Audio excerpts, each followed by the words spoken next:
এখানে যারা আছে সবগুলো যেদিন শেখ হাসিনা পালিয়ে যায় সেদিনও তো আমরা জেলের ভিতরে। আমাদের সাথে 10,000 লোক জেলে, 10,000, বেশিরভাগই বিএনপি নেতা, আমাদের স্থানীয় নেতা কর্মীরা, মন্দির ছিল, আমাদের অনেক কিছু, অনেক কিছু। তাহলে আমাদের আজকে এই জিনিসটা অনুধাবন করতে হবে। আমরা যে ঐক্য ঐক্য কথা বলতে থাকি, ঐক্যের জন্য তো আপনাকে সেই ঐক্যের মন মানসিকতা থাকতে হবে, আপনাকে গণতান্ত্রিক মন মানসিকতা থাকতে হবে, জনগণের মালিকানার কথাটা আপনি মাথায় রেখে আপনি ঐক্যের কথা বলতে পারেন। আপনার সুবিধার জন্য ঐক্যের কথা বললে তো সেটা ঐক্য হবে।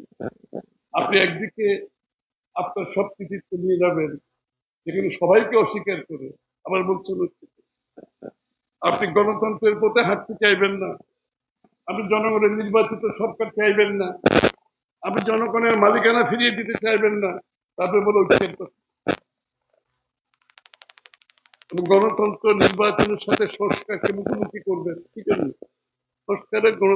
সংস্কার এবং গণতন্ত্র নির্বাচনের কোনোটার সাথে কোনো পারস্পরিক সাংঘর্ষিক কিছু নেই। আমরা তো 7 বছর আগে থেকে সংস্কারের কথা বলছি, তখন কারো মধ্যে সংস্কারের কথা ছিল এবং খালেদার ভীষণ চোখে থাকে। ও কি বলেছেন? প্রধানমন্ত্রী 2 টার্মের বেশি থাকতে পারবে, বেগম খালেদা জিয়ার ভীষণ চোখে। উচ্চকক্ষ 2 চেম্বার, উচ্চকক্ষের কথা উনি বলেছেন 7 বছর আগে। প্রধানমন্ত্রী প্রেসিডেন্টের মধ্যে ক্ষমতা 7 বছর আগে বলেছে। আজকে নতুন কিছু শুনতেছিল, একই কথা আমরা আবারও বলছি। যারা আমাদেরকে সংস্কারের সবক দিতে চায় তাদের মধ্যে যেগুলো আসে সেগুলো আমাদের কাছ থেকে। পরবর্তীতে 27 দফা, পরবর্তীতে আমাদের সাথে যুগপথে যারা আন্দোলন আছে তাদের তাদের দফাগুলো আমরা যোগ করে সহ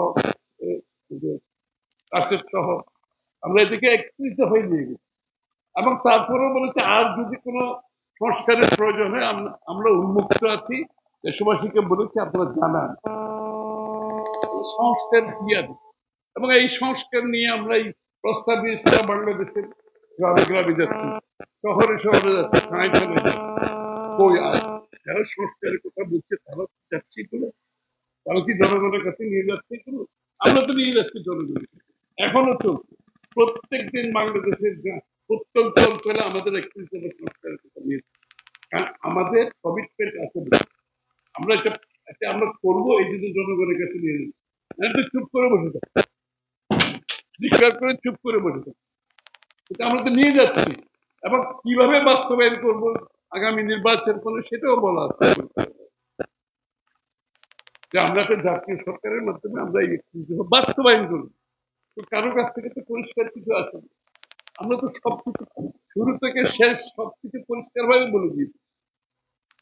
সংস্কারকে নির্বাচনের সাথে সাংঘর্ষিক কেন করা হয়? তার মানে অন্য কোনো উদ্দেশ্য আছে?